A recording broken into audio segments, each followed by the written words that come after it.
this video, I'm going to show you how to sync Google Sheets to Zapier Chargebee. So in case you've been trying to connect Google Sheets with Chargebee, here's how you can do it. You have to go to Google and type in connect Google Sheets to Chargebee, and then it will give you this option, which is zapier.com, and says connect Chargebee to Google Sheets, easy integration.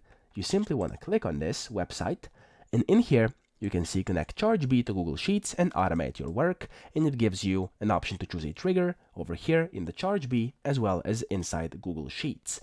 What you want to do is click over here where it says connect for free, and once you press this, you will have to log in or sign up with either your Google account or your email, first name and last name. So I'm gonna click with Google to sign up with Google because it's easier and quicker for me, and I already have an account. Then you press continue here.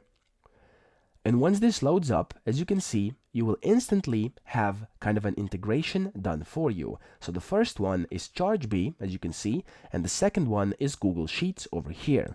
And then you have to customize this, and then you'll be able to test it. So let's say I wanna click over here where it says trigger event at Chargebee.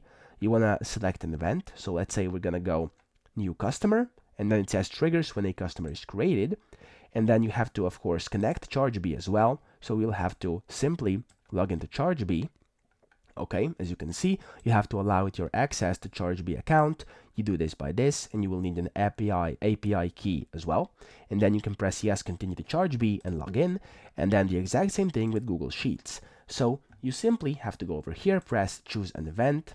And then, for example, let's say we're going to do create spreadsheet and then account. You have to connect Google Sheets. You will be redirected to the site where you can connect with your Google Sheets over here and select your account, and that's it. So that's how you do it. You'll then have to configure both of these up here, as you can see, and then you'll be able to test how it works and if it does exactly what you wanted it to do. So that's pretty much it. That's how to sync Google Sheets to Zapier Chargebee. I hope this video helped you out, and if it did, please subscribe to the channel and help me out as well.